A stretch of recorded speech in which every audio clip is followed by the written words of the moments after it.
Hello बच्चों, let's read this question. The question says two objects are projected with the same velocity u, however at different angles alpha and beta with the horizontal. If alpha plus beta is equal to 90 degree, the ratio of horizontal range of the first object to the second object will be, and the given options are a 4:1, B 2:1, सी 1:2 और D 1:1. तो चलिए सबसे पहले लिख लेते हैं इस question का की कॉन्सेप्ट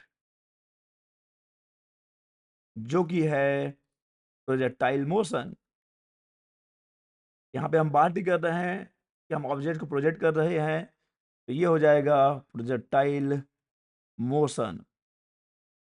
प्रोजेक्टाइल मोशन एंड हम यहाँ पे बात कर रहे हैं रेंज की, हॉरिजॉन्टल रेंज की.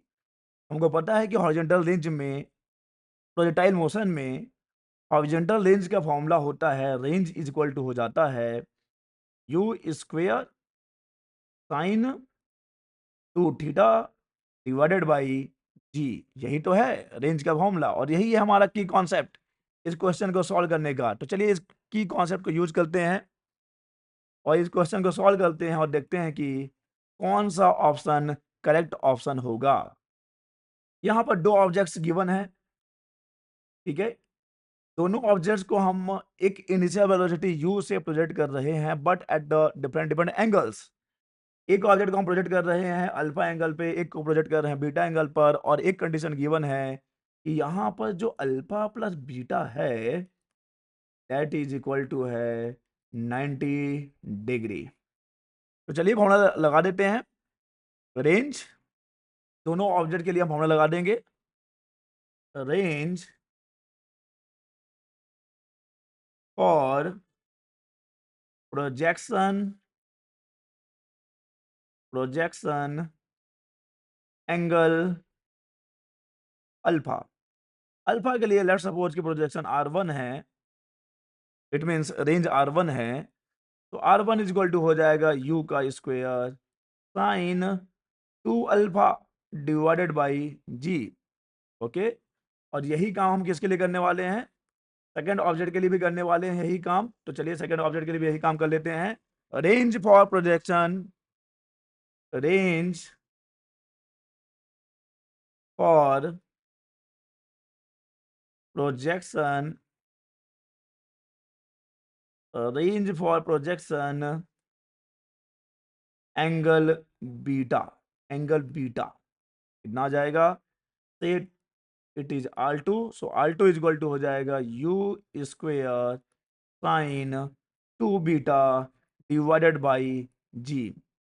एंड कंडीशन गिवन है कि alpha plus beta is equal to है 90 डिग्री. तो यहाँ से आप किसी को भी किसी के फॉर्म में लिख सकते हो, जैसे कि चलिए मैं बीटा को लिख देता हूँ 90 minus alpha. 90 minus alpha.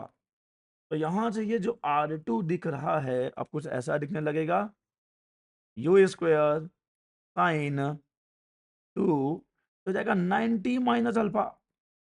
Beta की वैल्यू हमने रख दी 90 minus alpha divided by g. Okay, तो इसको हम लोग लिख सकते हैं R2 is equal to u square sine 180, 2 का इंटू कर लीजिए 2 अल्फा. अब हमको पता है कि साइन 180 माइनस अल्फा कितना होता है.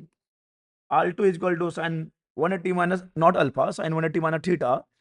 साइन 180 माइनस थीटा हो जाएगा साइन थीटा. सो ये हो जाएगा u square sine 2 alpha divided by g. इसको हम इक्वेशन नंबर 2 ले लेते हैं और ये हमारा इक्वेशन नंबर 1 है. तो हमको क्या करना है? रेशियो निकालना है 1:2. तो चलिए हम क्या करेंगे, R1 को डिवाइड कर देंगे R2 से.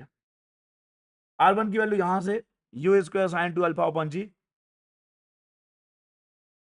U square sine 2 alpha divided by g, और R2 की वैल्यू यहां से u square sine 2 alpha upon g, u square sine 2 alpha upon g. तो यहाँ से आप देखोगे कि ये सब कैंसल हो जाएंगे, तो हमको जो मिल रहा है फाइनल आंसर वो R1 रेस टू R2 मिल जाएगा 1:1। तो द करेक्ट ऑप्शन